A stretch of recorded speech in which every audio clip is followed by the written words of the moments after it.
अस्सलाम वालेकुम नाज़रीन, मैं हूं अनम अहमद और आप देख रहे हैं प्रोग्राम हम देखेंगे। नाज़रीन, प्रोग्राम के मेज़बान मंसूर अली खान तातिलात पर हैं, जिसकी वजह से प्रोग्राम में मेज़बानी के फ़राइज़ आर्जी तौर पर मैं अदा कर रही हूं। आज हम देखेंगे कि आखिरकार तहरीक इंसाफ मुज़ाकरात के लिए तैयार हो ही गई। इस हवाले से तहरीक इंसाफ के चेयरमैन बैरिस्टर गौहर ने अडियाला जेल के बाहर मुज़ाकरात माफ़ करने की बात एक साथ की। खान साहब बारहा कह चुके हैं कि मेरे साथ जो ज्यादतियां हुई है मैं उसको माफ करने के लिए तैयार हूं और वो मैं माफ करता हूं। 2.5 लाख के सिलसिले में आज खान साहब ने दोबारा इस बात का इरादा किया है कि हमारा 2.5 लाख का जो बयानिया है वो 2.5 लाख आज भी कंटिन्यू करेगा। बानी चेयरमैन काफी अरसे से सियासी जमातों से बात करने के लिए तैयार नहीं थे। कुछ अरसे से अगर वो किसी के साथ बात करने के लिए तैयार थे तो वो सियासी जमातें नहीं थी बल्कि एस्टेब्लिशमेंट थी। नैब तरामीम के हवाले से मुकदमे की समाअत के दौरान सुप्रीम कोर्ट ने भी बातचीत के जरिए मसाइल हल करने पर जोर दिया था और सुप्रीम कोर्ट के बेंच में शामिल जस्टिस जमाल मंदोखेल ने यह भी कहा था कि जब आग लगी हो तो नहीं देखते कि पानी पाक है या नापाक है, आग तो बुझाएं। मुज़ाकरात के लिए तहरीक इंसाफ की अगर हम बात करें तो वो पहले तैयार नहीं थी और कुछ शराइत भी हैं और हुकूमत के लिए इन शराइत को मानना किस हद तक मुमकिन होगा ये कहना अब क़ब्ल अज़ वक्त होगा। एक तासुर ये भी दिया जाता है कि तहरीक इंसाफ के वोटर के लिए ये काबिल कबूल नहीं है कि सियासी जमातों के साथ मुज़ाकरात किए जाएं। अगर अब तहरीक इंसाफ मुज़ाकरात करना चाहती है तो उसे अपने वोटर को अपने पीछे चलाना पड़ेगा और अगर सख्त मिजाज वोटर्स की बात माननी है और इदारों से लड़ना है तो फिर बात आगे नहीं बढ़ेगी। जबकि दूसरी तरफ इस्लामाबाद हाई कोर्ट ने आज नए इलेक्शन ट्रिब्यूनल को कार्रवाई से रोक दिया है। इलेक्शन कमीशन ने जो नया ट्रिब्यूनल तश्कील दिया था उस पर भी इस्लामाबाद हाई कोर्ट की जानिब से सवालात उठाए गए हैं। पाकिस्तान में सियासी और कानूनी महाज पर जो कुछ हो रहा है उसके साथ साथ नवाज शरीफ और नरेंद्र मोदी के दरमियान भी पैगामात का तबादला हुआ, लेकिन लगता है कि दोनों ममालिक के दरमियान बातचीत की मंजिल अभी दूर है। भारत के साथ मुज़ाकरात के बारे में अभी कुछ नहीं कहा जा सकता, लेकिन क्या तहरीक इंसाफ और सियासी जमातों के दरमियान मुज़ाकरात के हवाले से बात की जाए तो मुज़ाकरात क्या हो सकते हैं? बात करने के लिए हमारे साथ मौजूद अपने मेहमानों का मैं पहले तारुफ करवा देती हूँ। हमें ज्वाइन किया है पाकिस्तान तहरीक इंसाफ से नईम पंजोथा साहब ने। अस्सलाम वालेकुम। वालेकुम सलाम जी। और इसके साथ साथ हमें वीडियो लिंक पर ज्वाइन कर रहे हैं मज़हर अब्बास साहब, तज्जियाकार हैं, और इसके साथ साथ मोहसिन शाहनवाज रांझा पाकिस्तान मुस्लिम लीग नून से भी हमें ज्वाइन कर रहे हैं। अस्सलाम वालेकुम। वालेकुम सलाम जी। वालेकुम अस्सलाम। अच्छा, पहले नईम साहब मैं आपकी जानिब आऊँगी। अगर हम बात करें मुज़ाकरात के हवाले से तो तहरीक इंसाफ ने क्या अब सुप्रीम कोर्ट की बात मानी है? क्योंकि पहले तो अभी देखा जा रहा था कि आप लोग बात करने के लिए सियासी जमातों से तैयार नहीं थे, इस्टेब्लिशमेंट से बात करने के लिए तैयार थे। क्या ऐसा हुआ कि अब सियासी जमातों से बात के लिए राज़ी हो गए? देखिए, बहुत शुक्रिया ना, आपने मौका दिया। जो मुज़ाकरात की बात अभी की है ना गौर साहब ने वहाँ पर निकल कर, जहाँ तक मैंने पूछा है तो मुझे बताया गया है कि खान साहब से बात की गई है, चकज़ई साहब, क्योंकि वो लीड कर रहे हैं सारे मामलात को, जो हमारा अलाइंस है, तो वो बातचीत करें। तो उन्होंने कहा जी बिल्कुल करें, लेकिन उसके अंदर बड़ा क्लियर मौक़िफ़ हमारा, मैं तो यही समझ रहा हूँ कि इस हवाले से कोई क्लियर बात नहीं हुई कि उसमें नून लीग, पीपल्स पार्टी और इनके हवाले से भी कोई डायरेक्शन दी गई हैं कि इनसे भी बात करनी है। नंबर 1 बात। नंबर 2 बात यह है कि जो जितनी जमातें हैं इस हवाले से तो पहले भी खान साहब कह चुके हैं कि इन 3 जमातों के अलावा हम बात करेंगे, और इनसे बात करने की वजह भी एक बड़ी रीज़न है कि ये आकर टीवी पर तो कह देते हैं कि हम मुज़ाकरात करना चाहते हैं, लेकिन प्रैक्टिकली ग्राउंड पर देखें तो अभी भी FIRs हो रही हैं, रैली, जलसा, जुलूस, कोई भी हम करते हैं, कन्वेंशन करते हैं, इन रिसेंट 4 दिनों के अंदर बलूचिस्तान, हाफजाबाद, साहिवाल, सियालकोट, मुख्तलिफ जगहों पर इसी तरह से पुलिस की भारी नफरी भिजवा कर वहाँ पर हमारे कन्वेंशन थे, वहाँ पर यरगमाल बनाया गया, फिर FIRs दर्ज की गई, और साथ इमरान खान साहब के ऊपर केसेस बनाने के हवाले से भी जो स्पीडें हैं वो जारी हैं। जैसे FIA वो ट्वीट का मामला लेकर पंजाब कैबिनेट, वहाँ पर गद्दारी के एक मुकदमा, उसके ऊपर एक बैठक हुई और वहाँ पर सारी वो तफसीलात डिस्कस की गई और उसके ऊपर अप्रूवल हुई। और साथ ये भी देख लें कि इद्दत केस के अंदर जिस तरह जज साहब को पीछे किया गया कि आप केस ना सुने, और फिर PMLN के जनाब पूरे लॉयर्स आज भी एक MNA हैं फार्म 47 वाले, वो गए हुए थे अडयाला जेल के अंदर ऑब्जर्व करने के लिए कि क्या वहाँ पर चल रहा है, और सिर्फ उसको क्रिटिसाइज़ करने के लिए कि वहाँ पर बड़ी फैसिलिटीज़ हैं, बड़ा माहौल है, बड़ा फेयर ट्रायल हो रहा है, वो चले गए अंदर। ठीक है, जिनका केस से ताल्लुक नहीं था, लेकिन मुझे नहीं जाने दिया गया। तो ये सूरत हाल, ऐसी सूरत हाल के अंदर जहाँ पर हमारे अपोजिशन लीडर जो हैं, उमर अयूब साहब अगर ATC कोर्ट के अंदर पेश होते हैं, उन्हें पेश नहीं होने दिया जाता और उनकी ज़मानत कैंसिल हो जाती है। यहाँ पर इलेक्शन कमीशन में एक ऐसा मामला किया जाता है कि इलेक्शन कमीशन के पास जाते हैं जिन्होंने एक धांधली ज़्यादा इलेक्शन करवाया, और उनके पास जाकर कहते हैं कि आप ट्राइब्यूनल के ऊपर हमें एतमाद नहीं है, लिहाजा आप नए जजेस के पास हमें भिजवा दें। वो रिटायर्ड जजेस जिनके ऊपर हुकूमत खुद कह चुकी है कि वो नहीं होने चाहिए। सेगमेंट में बात भी करेंगे, लेकिन क्या अब तहरीक इंसाफ इन 3 सियासी जमातों से बात करने जा रही है या नहीं, ये जरा क्लैरिटी दे दो। देखिए, मेरी इत्तला के मुताबिक ऐसा कोई नहीं है कि खान साहब ने इन 3 जमातों के हवाले से खास तौर पर कहा होगा। देखिए, पॉलिटिकल जमातों से बात उन्होंने कहा था कि जितनी भी उसके अलावा 3 जमातें हैं, टोटल हैं जितनी हैं, उनसे बात की जाए। और दूसरा उन्होंने ये बात की थी कि इसके अलावा जिनके पास ताकत है, जिन्होंने फार्म 47 के मुताबिक इनको बनाया है, उनसे बात इस हवाले से की जाएगी कि आप एक आइनी हदूद है, एक मुकन्नन आइन के मुताबिक 3 सतून है रियासत के, एक मुकन्नन है, अदलिया है, इंतजामिया है। तो इन तीनों जो सतून है, इनका एक अलग अलग रोल है। अब आप देखें, फौज हो या कोई इदारा हो, तो वो एक हुकूमत के अंडर आता है, तो किसी इदारे को भी किसी दूसरे इदारे के अंदर या सियासत के अंदर कोई इजाजत नहीं है। तो उस हवाले से कि 1971 के अंदर ये मामला हुआ, अब ये दोबारा बात वही रिपीट ना की जाए और ऐसा ना किया जाए, क्योंकि इससे मुल्क हमारा आगे नहीं बढ़ सकता। इस हवाले से कि उन्हें आईनी हदूद के अंदर है, उस हद तक बातचीत है।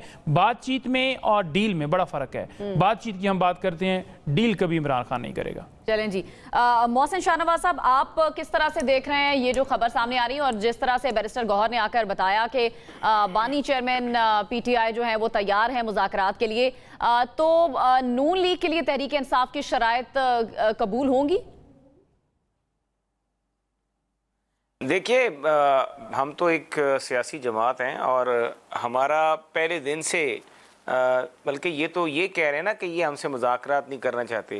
ये RTS की पैदावार थे 2018 में, तो ये RTS की पैदावार थे। हम उस पैदावार होने के बावजूद इनसे कह रहे थे हमारे साथ मुशाके मईशत कर लें। तो ये किस मुंह से जो जनरल पाशा की पैदावार हैं, जो फैज़ की पैदावार हैं, जो उसके बाद ज़हीरुल-इस्लाम की, ये क्या बात कर रहे हैं कि ये सियासी, या तो आप हो ना एक जेन्युइन सियासी जमात जो कि 2002 से जब भी सियासी जमातें गिरी और जिन्होंने भंगड़े ना डाले हों, वहाँ से लेके आज तक आपकी जेन्युइन सलाई सियासी फलाह बहबूद से आप वजूद में आए हो, तो फिर तो आपकी बातें दुरुस्त हैं। अगर आप खुद एस्टेब्लिशमेंट की पैदावार हैं, आपकी सारी की सारी जो कैंपेन है उसके बीच में 2018 से 22 तक सरकारी वसाइल का बेदरेक इस्तेमाल हो के आप सोशल मीडिया पे उभर आए और आपने वो जो लेफ्ट जो एक वोट बैंक था ख़ास, उसको आपने किया, तो मैनेज कर लिया। तो उसका ये मतलब नहीं है कि आप जो है 100% सियासी जमात हैं, आपकी जमात में जमहूरियत है, आपकी जमात में मारूसियत नहीं है, आपकी जमात में इलेक्शंस बड़े टाइम पे होते हैं, आपकी जमात में मेरिट के मुताबिक ज़िलों में भी और डिवीजन्स में भी और पंजाब में भी ओहदे जो है वो वोट लेके आने वालों को दिए जाते हैं। जब आपकी ये सारी बातें नहीं है तो आप ये क्या हमें सियासत का सबक दे रहे हैं? पहली बात तो यहाँ पर ख़त्म होगी। दूसरी बात यह है कि आप बात करते हैं इनका जो वोटर है, इनके हलकों में चले जाएं, इनका वोटर के पीछे मेहनत समाजत में है कि खुदा का वास्ता है, हमदर्दी को हमने वोट ज़रूर दिया है कि आपके साथ हमदर्दी है, आपके साथ लगाव है, लेकिन रुसवा होने के लिए हमने आपको वोट नहीं दिया, कुछ अकल से काम लें, ये इनका वोटर इनको कह रहा है। और अगर ये कहते हैं ना कि इस्टेब्लिश, वो तो एक मखसूस 5-10% तबका वो है जो साहिब हैसियत है, जिसके ना गांव में सड़क का मसला है, जिसके ना उधर यूनियन काउंसिल में कोई पानी की सीवरेज का मसला है, जिसके इन लोगों को अगर उन्होंने मुंतखब करके असेंबली में भेज दिया है और अब उनके फ्लाई आमा और ये चीज़ें नहीं हो रही, तो वो वोटर जो है ना वो तो बहुत कम वोटर है, वो 90% इनका वोटर। ये पंजोथा साहब ने भी पहला इलेक्शन लड़ा है पिछली दफ़ा, पहली दफ़ा इन्होंने भी पहला इलेक्शन सरगोदा में से लड़ा है, मेरे ज़िले में से। इनको भी अब इस चीज़ का बखूबी अंदाज़ा हो जाएगा कि इस्लामाबाद और सरगोदा और भेरा की सियासत में ज़मीन आसमान का फ़र्क है। तीसरी बात कि अगर ये बात करना चाहते हैं इस्टेब्लिशमेंट से, देखें एक पाँव है, एक हाथ है वो गिरेबान पे, दूसरा हाथ जो है वो पाँव पर है। नहीं, अभी तो वो कह रहे हैं तो ये क्या बात कर रहे हैं, मुझे समझ नहीं आ रहा है। नहीं, मुझे ये बताएं कि ये कौन सी सियासी जमात से बात करेंगे? ये बात करेंगे तो इनको बात करनी चाहिए उन सियासी जमातों से जो कोई इनके लिए पुल का किरदार अदा कर सके। हम जब बात करते थे पिछली असेंबली में, हम इनके लोगों के साथ कई इश्यूज पे बैठे। हम नैब इस्लाहात से लेके फैटफ इस्लाहात तक, NCOC हो गया, कोरोना के दिन हो गए, कश्मीर और इंडिया का, कश्मीर और पाकिस्तान का, कश्मीर पर इंडिया और पाकिस्तान का जो तनाज़ा था वो हो गया। हर जगह पे हम इनके साथ बैठे हैं। और इमरान खान उस वक्त हुकूमत में होने के बावजूद भी उनका वही रवैया था कि वो कहते थे कि मैंने इनके साथ नहीं बैठना। तो यह कम ऑफ इट, अगर सियासत करनी है तो फिर सियासत इन्हीं लोगों के साथ आपको करनी पड़ेगी। इन लोगों के बगैर आप या तो फिर फ्रांस में चले जाएं या फिर यूके में अपने इन लॉ से कहें कि आपको 2-3 सियासी जमातें वहां से दे दें, साहब का इन लॉ से शायद वो आपको दे दें। लेकिन यहाँ पर है ना, तो इन्हीं के साथ जब सियासत करनी पड़ेगी, इन्हीं के साथ सियासत करनी पड़ेगी। मजहर अब्बास साहब, आप को क्या लगता है तहरीक इंसाफ के जो साबिक चेयरमैन हैं या बानी PTI हैं, उनको अब समझ आ गई है कि मुज़ाकरात के अलावा कोई रास्ता नहीं है और इसीलिए उन्होंने सियासी जमातों से बातचीत की, जो बात की है एस्टेब्लिशमेंट की, पहले वो बात करते थे? जी बहुत शुक्रिया। ये दोनों की गुफ्तगू सुन के आपको लगता है कि बातचीत होगी? मुझे तो नहीं लगता कि बातचीत होगी। मैं बैरिस्टर गौहर साहब की गुफ्तगू के बाद ये सवाल करी।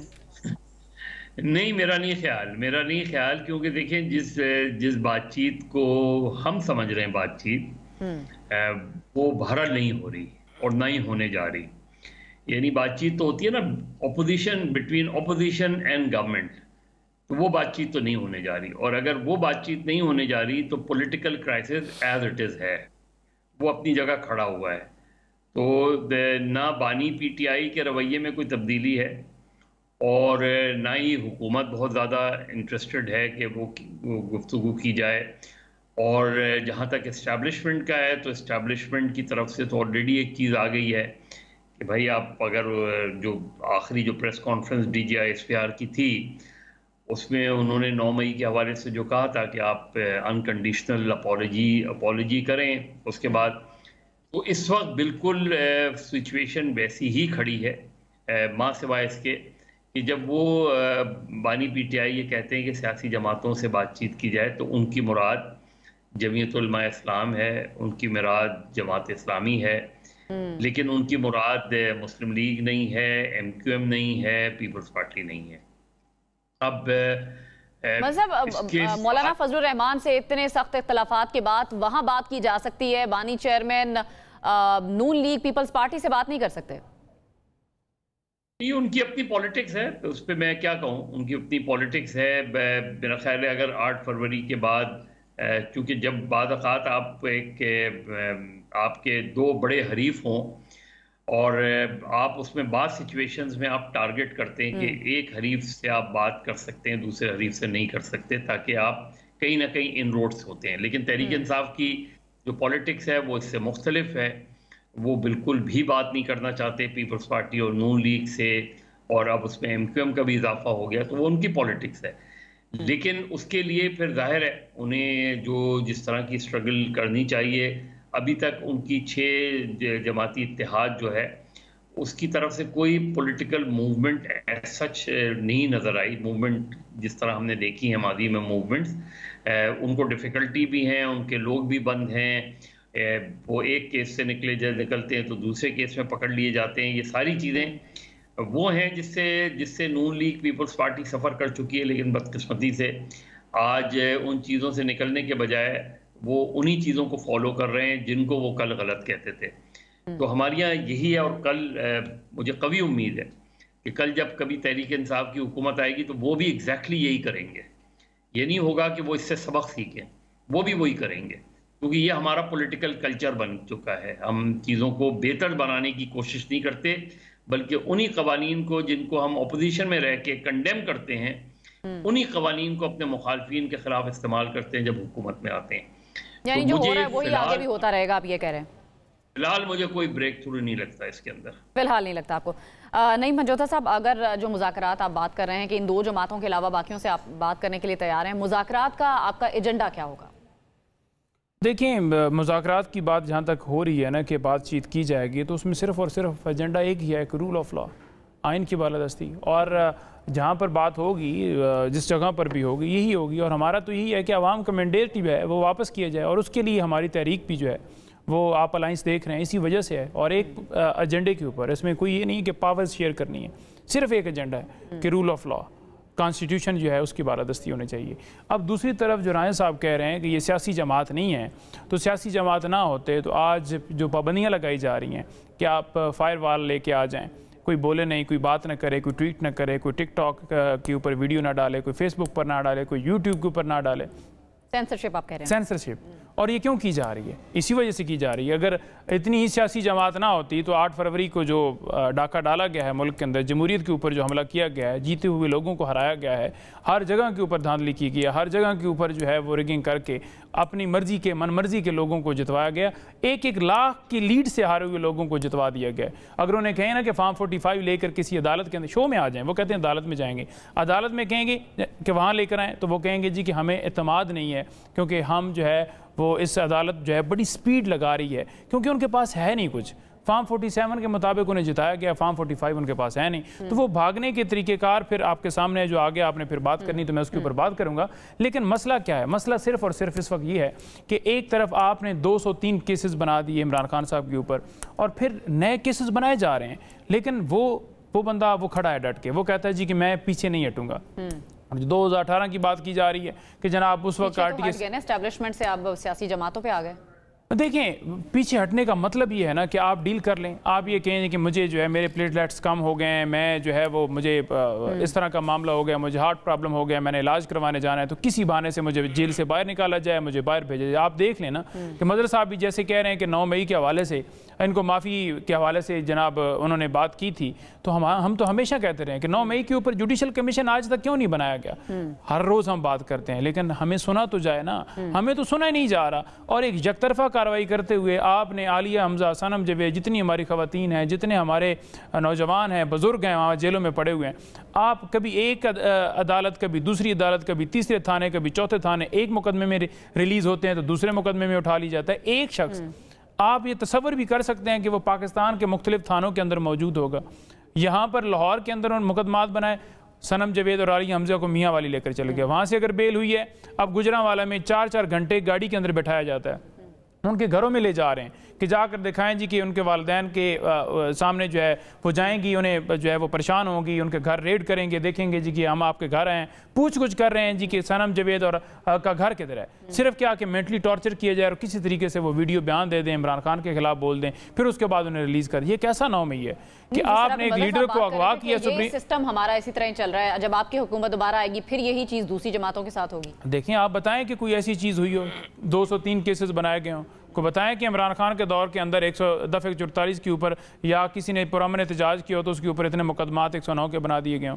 आप बताएं कोई ऐसी चीज़, एग्जाम्पल लेकर हमारी हुकूमत है ना केपी में, हमें बताएं कि वहाँ पर किसी एक शख्स के ऊपर भी इस तरह की FIR दर्ज की गई हो, किसी को जलसा करने की इजाज़त नहीं हो, किसी को रैली निकालने की इजाज़त तमाम जमातें कर सकती हैं। ये क्यों किया जा रहा है? किस वजह से किया जा रहा है? इस वजह से किया जा रहा है कि लोग इमरान खान के नज़रिए के साथ खड़े हैं और ये चाहते हैं कि कोई बात ना करे, अपनी मर्जी के मुताबिक टिकटॉक बनाए। अगर हॉस्पिटल भी बनाना है तो उसके ऊपर नवाज शरीफ का नाम लिखा जाए, अगर कोई जो है वो सेहत कार्ड देना है तो उसके ऊपर मरीम नवाज का नाम, यानी कि आवाम का पैसा आप इस्तेमाल करें अपनी ज़ाती तशहीर के ऊपर, और अगर परफॉर्मेंस देखी जाए तो आपकी इन 100 दिनों के अंदर ज़ीरो है। ठीक है मोहसिन शाहनवाज साहब, महमूद अचकज़ई की सरबराही में होने वाले मुज़ाकरात की कामयाबी के आप की नज़र में क्या इम्कान है? वैसे देखिए जी, बात सुने, महमूद खान अचकज़ई अच्छे खासे संजीदा सियासतदान हैं और तहरीक इंसाफ का माजी में जो रिकॉर्ड रहा है उस रिकॉर्ड के मुताबिक तहरीक इंसाफ आपको कहीं पर भी आपको बात को एक पक्की जगह पे पकड़ के खड़ी हुई नज़र नहीं आएगी। आपको वो हमेशा तहरीक इंसाफ में यू टर्न नज़र आएगा। तो मेरा ख्याल से अब अगर वो इनका चुनाव वो एज अ सियासी शख्सियत तो ठीक है, ये वो ही महमूद खान अचकज़ई हैं। अब ये बात करना चाहते हैं कि बात करते हैं कि जब हम इस्टेब्लिशमेंट से बात करना चाहते हैं तो उनको ज़रा थोड़ा सा सोच समझ लेना चाहिए कि इस्टेब्लिशमेंट के साथ हम बात करने से आपको ये ज़रूर सोचना चाहिए कि आप उन बंदों का चुनाव करें जो बात कर सकें। अब माजी में जब इनके मामलात होते थे तो इन्हीं की तरफ से बात करने के लिए फ़रोग नसीम जाया करते थे। परवेज़ खट्टक साहब जाया करते थे, इनकी तरफ से बात करने के लिए कभी भी कोई ऐसे मिनिस्टर का या इनके रुकन पार्लियामेंट का इंतखाब नहीं हुआ जो कि उन मामलात को और अमूर को इतनी अच्छी तरह समझता हो और जिसकी पसंदीदगी नापसंदगी का जो एक एलिमेंट है वो भी वहाँ पर होना चाहिए। तो ये तो मुझे नहीं पता इनकी चॉइस जो है इसको क्या करना चाहते हैं या किस तरह से लेके जाने चाहते हैं और उसके क्या रिजल्ट्स आएंगे ये तो वक्त बताएगा। और दूसरी बात जहाँ तक ये है कि 155 पेशियाँ नवाज शरीफ साहब की, उसके बाद सज़ाएँ 15 किलो हेरोइन, उसके बाद आप देख लें लाहौर में नैब के दफ्तर के बाहर मरीम नवाज़ की गाड़ी पे हमला, उसके बाद लाहौर शहर में दफ़ा 144 का नफाज हर तारीख पे। तो ये मेरे ख्याल से पंजोथा साहब कुछ थोड़ा सा माजी के 5 सालों के बारे में कह रहे हैं कि कहाँ पे मिसाल मिलती है। तो ये आपको मैंने चंद एक मिसालें दी हैं और पूरी किताब है, मैं लिख सकता हूँ इन मिसालों पे।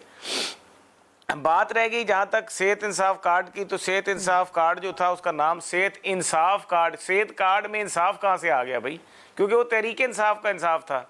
सेहत कार्ड का रंग तहरीक इंसाफ के परचम की तरह था। मैंने खुद रेड पिटीशन डाली थी इस्लामाबाद हाई कोर्ट में, जस्टिस अतर मिनल्ला साहब उस पर फैसला नहीं दे सके थे, उसके जो भी वजूहात थी, लेकिन माजी में अपनी ज़ाती तशहीर करने पे 50 लाख रुपए का जुर्माना साकिब निसार ने शहबाज शरीफ साहब से कसूर में एक ऐड देने पे करवाया था, जबकि परवेज़ खट्टक साहब को भी जुर्माना हुआ था लेकिन उन्होंने रकम जमा नहीं कराई थी। तो नून लीग के लिए इंसाफ के तकाजे भी और पैमाने भी ज़रा और थे और तहरीक इंसाफ के लिए और थे।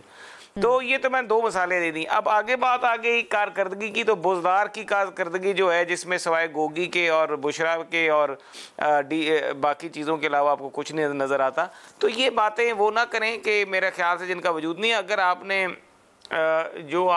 आपने मुज़ाकरात करने हैं तो आपको घुमा फिरा के हमारे साथ ही मुज़ाकरात करने हैं, लेकिन मुज़ाकरात अगर करने तो 2014 मुख्तलिफ हो गए।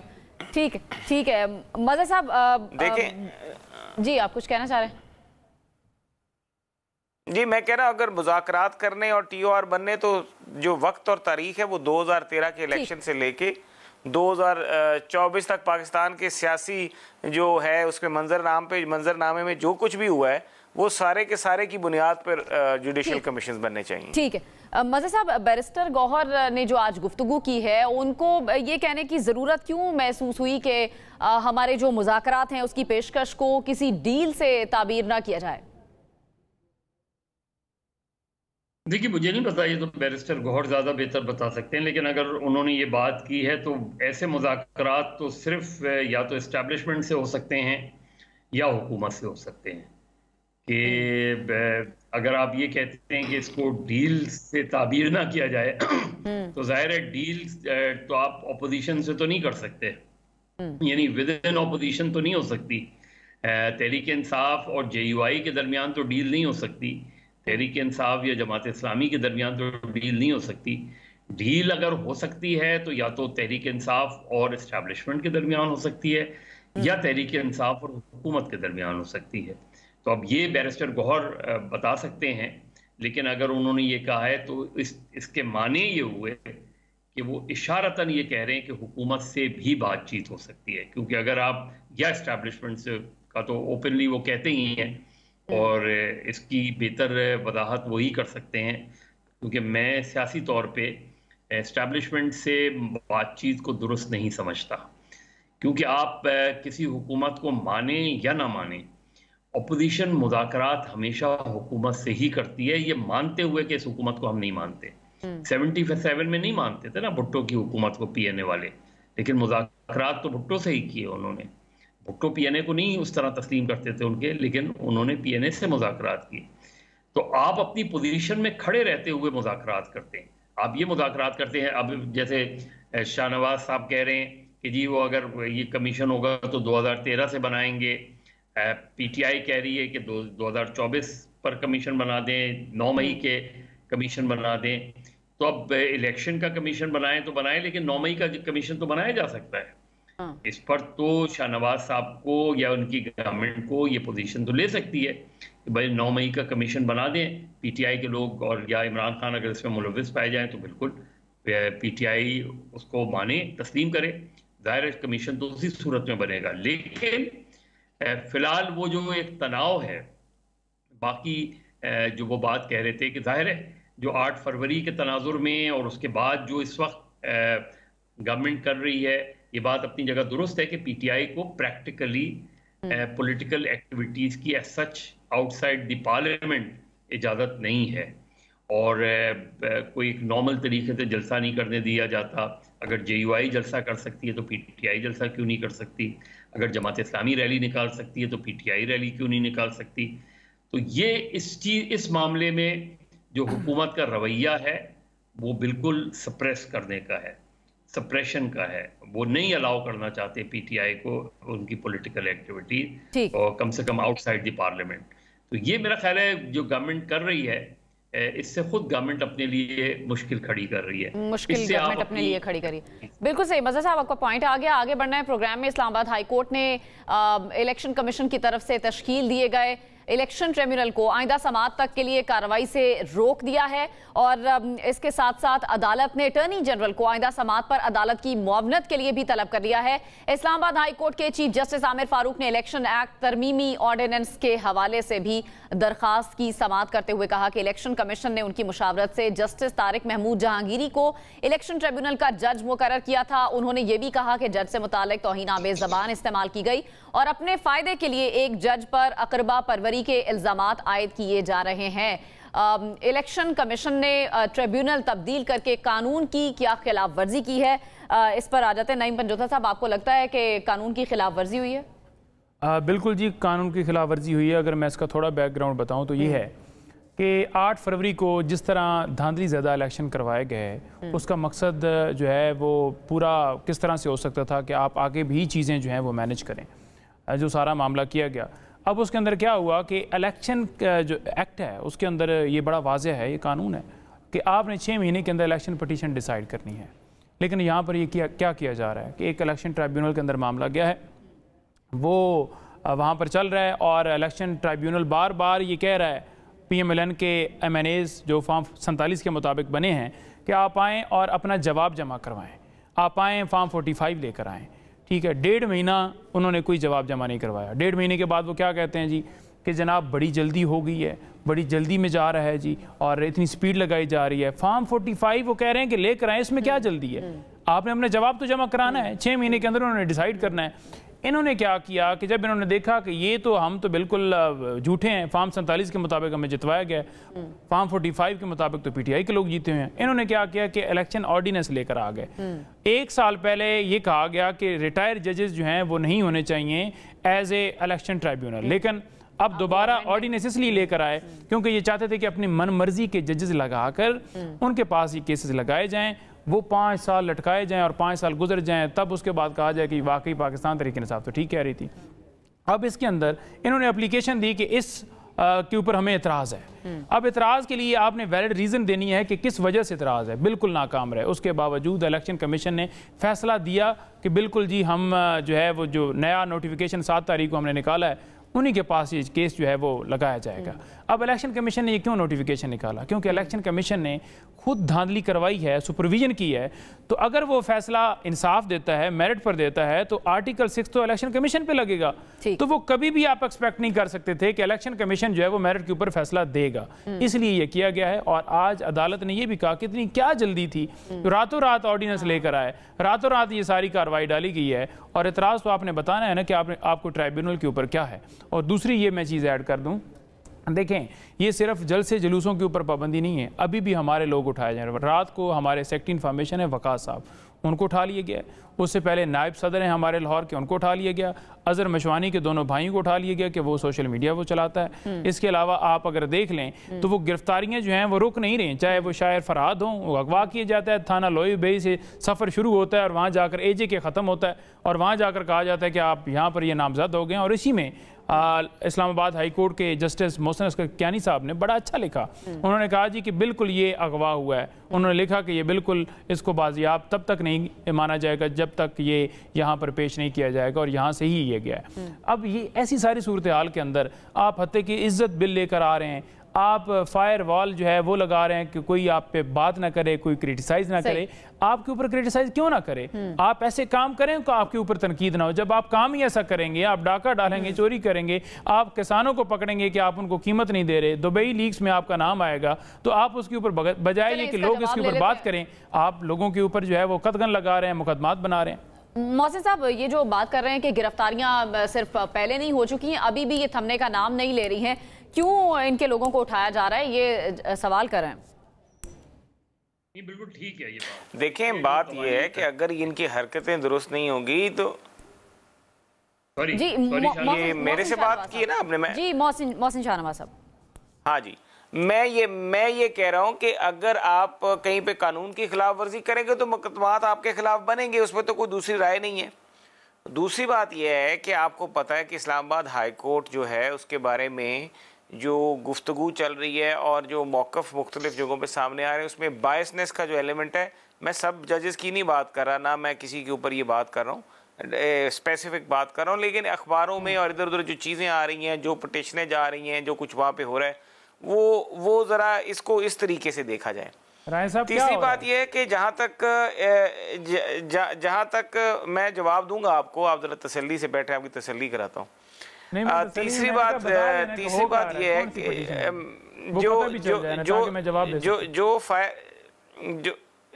जो फायरवॉल्स की ये बात कर रहे हैं, फायरवॉल जो है वो अगर झूठ बोला जाए, मुतवातर झूठ बोला जाए और झूठ बोल के ऐसे झूठ बोले जाएं जिनका वजूद ही ना हो, और सिर्फ अपने ऑडियंस को और अपने फॉलोअर्स को मीडिया फीड देने के लिए और उनकी जो एक उनके जेहन में जो एक एंटी एस्टेब्लिशमेंट और एक सोच पैदा की जा रही है उसको रोका जाए, तो फायरवॉल लगाने में क्या बुराई है? तो फिर तो फायरवॉल ठीक लगाई गई है। चौथी बात यह है कि अगर आप उसके बीच में जो ये बात कर रहे हैं कि वहाँ पे जजेस पे, तो भाई आपने कितने जजेस पे, आपने तो पाकिस्तान के चीफ जस्टिस जो थे काजी फायद ईसा, आपने तो उनको नहीं बख्शा, आपने उनके खिलाफ एक रेफरेंस बनाया, फिर आपने उनके खिलाफ क्यूरेटिव रेफरेंस बनाया। आपका तो बस नहीं चल रहा था कि उनको आप निकाल दें, क्योंकि आपको ये पता था कि अगर वो बंदा चीफ जस्टिस आ गया तो आपको जनरल फैज हमीद जिस तरीके से इलेक्शन नया जितवाने की बात कर रहे थे वो नहीं जीत सकते थे आप। अच्छा, तो इसलिए आपने तो उनको भी बख्शा नहीं। तो आपने तो भाई ये खत लिख चुके हैं, इनके बारे में एक सारी बातें आ चुकी हैं, इनके केसेस सुप्रीम कोर्ट में चल रहे हैं, तो ये सब चीजें जो है ये वहां पर चल रही हैं। तो इन चीजों के बीच में आप अगर कहेंगे कि जी उनके फैसले जो हैं और वो देखें, आप अगर खत लिख रहे हैं तो आप कार्रवाई करें ना। आप कह रहे हैं, आप हुकूमत सुप्रीम कोर्ट को कह रहे हैं कि हमारे खिलाफ ये कुछ हो रहा है, तो आप उनके खिलाफ प्रोसीड करें, आपको कौन रोक रहा है? आपसे अगर वो कह रहे हैं कि मर्जी के फैसले लेने की कोशिश किए जा रहे हैं, तो जो लेने की कोशिश कर रहा है आप उसको ले आए बीच में कि जी ये लेने की कोशिश कर रहे हैं, तो आप वो तो बात कर नहीं सकते। हुकूमत से आप बात नहीं करना चाहते, तो इनकी दोनों तरफ ही कंफ्यूजन है, टोटल कंफ्यूजन है। By the end of the day इनको एक ही बात करनी पड़ेगी, जो मजहर साहब ने भी बात की, इनको बैठना पड़ेगा, तो इनको हुकूमत के साथ ही बैठना पड़ेगा। बाकी 9 मई जो है, 9 मई के साथ साथ हम दोबारा मैं ये बात करूंगा, 9 मई के साथ पार्लियामेंट हमला केस का भी बनना चाहिए कमीशन, कि पार्लियामेंट पे हमला किस तरीके से करवाया गया, उसमें क्या मुराकात थे। बिल्कुल सही। मज़हर साहब, ये जो हम बात करें, इलेक्शन कमीशन ने ट्रिब्यूनल तब्दील करके आपकी नज़र में, जो मैंने पहले सवाल किया था नईम पंजोथा साहब से, कानून की खिलाफ वर्जी हुई है आपकी नज़र में?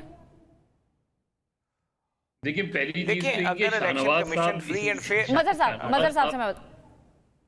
शाहनवाज साहब जो आप कमीशन बनाने के मुतालबात कर रहे हैं, तो आप किससे मुतालबा कर रहे हैं? आप तो बनाएं कमीशन ना।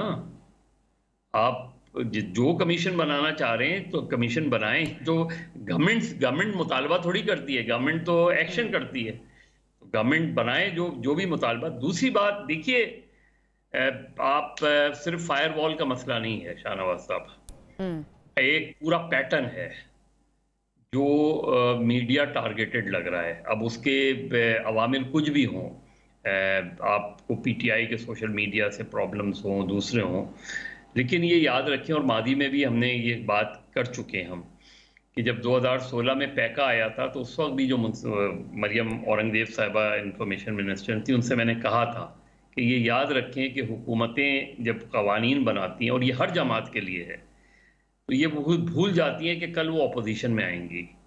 और जब वो अपोजिशन में आएंगी तो ऐसे ही कवानीन उनको हर्ट करेंगे, ऐसे ही कवानीन फिर उनके खिलाफ इस्तेमाल होंगे। तो ये जो चाइना से फायरवॉल लाई जा रही है, ये सिर्फ इस चीज़ के लिए नहीं लाई जा रही, और ये आपको एहसास हो जाएगा जब आप हुकूमत में नहीं होंगे कि इसके नताइज आपके लिए कितने ख़तरनाक होंगे। फिर ये मीडिया ऊपर से बिल्कुल वही मीडिया रेगुलेटरी अथॉरिटी मरकज़ में बनाई जाने लगी है जो PTI की गवर्नमेंट बनाने जा रही थी, फवाद चौधरी साहब, पाकिस्तान मीडिया डेवलपमेंट अथॉरिटी, वही काम आप भी कर रहे हैं।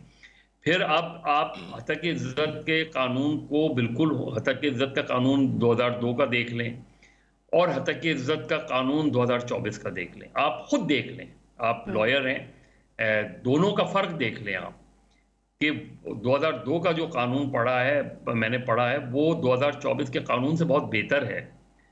वहाँ प्रॉब्लम सिर्फ इन्फोर्समेंट की थी, और दूसरे ये कि इस तरह के कवानीन सिविल सूट्स होते हैं, इस तरह के कवानीन क्रिमिनल नहीं किए जाते क्रिमिनल एक्ट के तौर पे।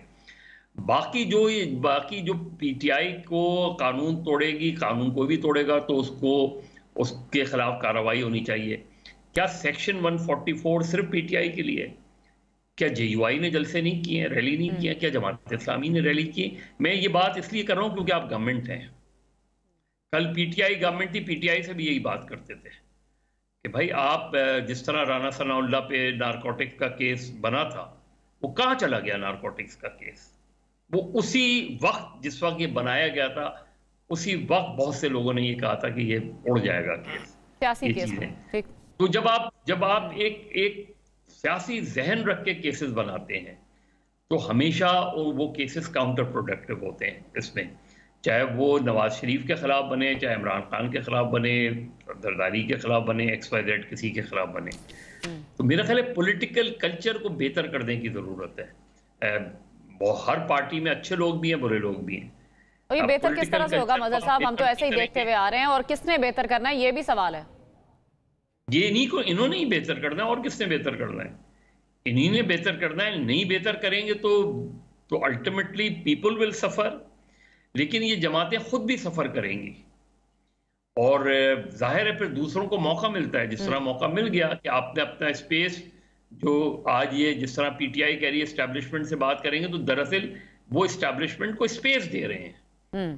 तो कल मुस्लिम लीग नून भी यही कर रही थी। तो जब आप उनको स्पेस देंगे तो फिर शिकायत ना करें। बिल्कुल ये शिकायत ना करें कि कानून आइन की हुक्मरानी और ये बातें ना करें। फिर ठीक है, कोई इख्तिदार में आने के लिए कॉम्प्रोमाइज करता है, कोई इख्तिदार बचाने के लिए कॉम्प्रोमाइज। बिल्कुल सही है जी, आपका पॉइंट आ गया। हमें एक ब्रेक की तरफ जाना है, ब्रेक से जब आगे तो एक और अहम मामले पर बात करेंगे।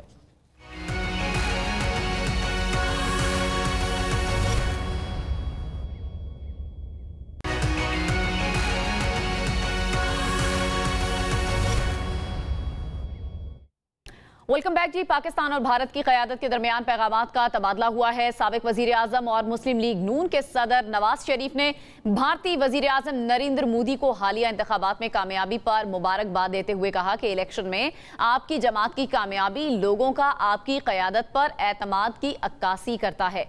आए नफरत को उम्मीद से बदलकर 2 अरब इंसानों की तरक्की का मौका बनाएं। पाक भारत ताल्लुकात में नवाज शरीफ फैक्टर क्या कोई अहम किरदार अदा कर सकता है? इसी पर बात कर लेते हैं। नईम पंजोता साहब, आपको क्या लगता है ये जो बर्फ पिघल रही है, या आप इस पर, आपका क्या टेक है इस पर? देखिए, मैं ये समझ रहा हूँ कि इस ट्वीट से किसी की अगर तजारत होती है या कोई ज़ाती इंटरेस्ट होता है तो वो ज़ाती इंटरेस्ट की हद तक तो ठीक बात है, लेकिन अगर प्रैक्टिकली बात की जाए तो उसके ऊपर क्या बात की गई है या क्या कोई इनिशिएटिव लिया गया है।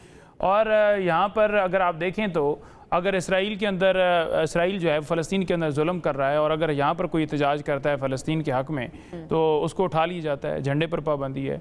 और अभी भी आप इसके ताने बाने जोड़ें तो आपको मिलेंगे कि किस तरह एक मुनज़्ज़म साजिश, एक प्लान के तहत इसराइल अमेरिका के एजेंडे पर सारा काम किया जा रहा है। और यही वजह है कि आज हम कह रहे हैं कि आपने मुल्क को चलाना है तो कानून के मुताबिक चलाएँ। भारत के साथ अगर आप समझते हैं कि वाकई उनके साथ हमारी बातचीत हो रही है या होनी है तो आप सामने लेकर आएँ। आप मुबारकें दे रहे हैं जिन्होंने उधर हिंदुस्तान के अंदर मुसलमानों के ऊपर जुल्म किया है और मुसलमानों ने उनको रिजेक्ट किया है। आज पाकिस्तान तहरीक इंसाफ का तो बड़ा मौक़िफ़ क्लियर है, और पाकिस्तान तहरीक इंसाफ कभी भी ये नहीं चाहती के साथ बेहतर ताल्लुकात चाहती है।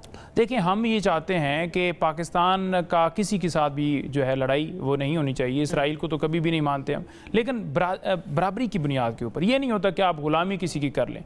दोस्ताना माहौल के अंदर हो सकता है, लेकिन इंडिया के साथ क्या हमारा तल्लक हो सकता है, नहीं हो सकता, उनके साथ कैसे हमारा रिश्ता बन सकता है आगे या कैसे चलना है, तो उसके लिए आपको देखना होगा। सबसे पहले आज़ाद कश्मीर के साथ जम्मू कश्मीर भी लगता है, तो जम्मू कश्मीर के हवाले से क्या उसके अंदर कोई मामला जो है वो चले हैं कि वो उन्होंने आज़ादी के हवाले से कोई बात की है। अगर वो नहीं करते इस हवाले से बात, तो फिर हमारे उनके साथ क्या मुज़ाकरात हो सकें? इससे तो हट के कोई राय हो ही नहीं सकती। मोहसिन साहब, आपको क्या लगता है ये जो पैगामात का तबादला हुआ है मोदी के साथ, पहले भी कंट्रोवर्सी क्रिएट हुई नवाज शरीफ की मोदी के साथ ताल्लुकात की, अभी फिर पैगामात का तबादला हुआ, तो क्या नवाज शरीफ फैक्टर पाक भारत ताल्लुकात में कोई किरदार, कोई रोल पॉजिटिव प्ले कर सकता है?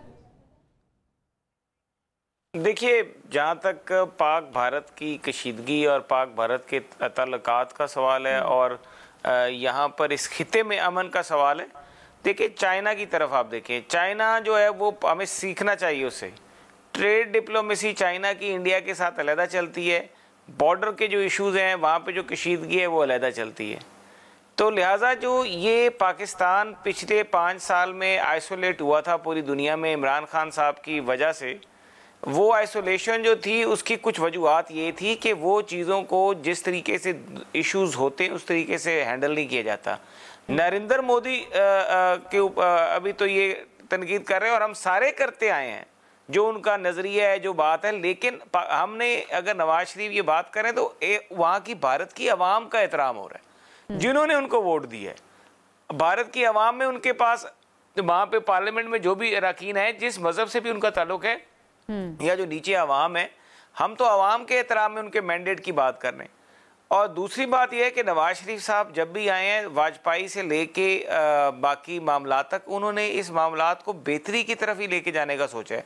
और ये कशीदगी जो है, ठीक है, कश्मीर के इशू पे जिस तरीके से उनकी कॉन्स्टिट्यूशनल अमेंडमेंट इंडिया की हो गई थी और इन्होंने जाके एक भी वहाँ पर इंटरनेशनल कोर्ट ऑफ जस्टिस में कागज़ तक नहीं डाला कि ये जो आप अमेंडमेंट कर रहे हैं ये यूनाइटेड नेशन सिक्योरिटी काउंसिल की करारदाद की मुखालफत है, एक कागज़ तक नहीं डाला, कोई एहतजाज रिकॉर्ड नहीं कराया। तो ये आज हमें कश्मीर पे क्या लेक्चर दे रहे हैं, ये इस कौम को क्या बता रहे हैं। और दूसरी बात ये है कि दूसरी बात इनको मैं बता दूं कि रोटी जो है, अब इनकी इतला के लिए अर्ज है कि इनके दौर में रोटी जो 20-22 रुपए पहुंची हुई थी, इनकी इतला के लिए अर्ज है कि वो रोटी 15 से 13 रुपए में फरोख्त हो रही है, अभी तक और भी नीचे जाएगी। ठीक है मजहर साहब, फूड इन्फ्लेशन हो चुकी है।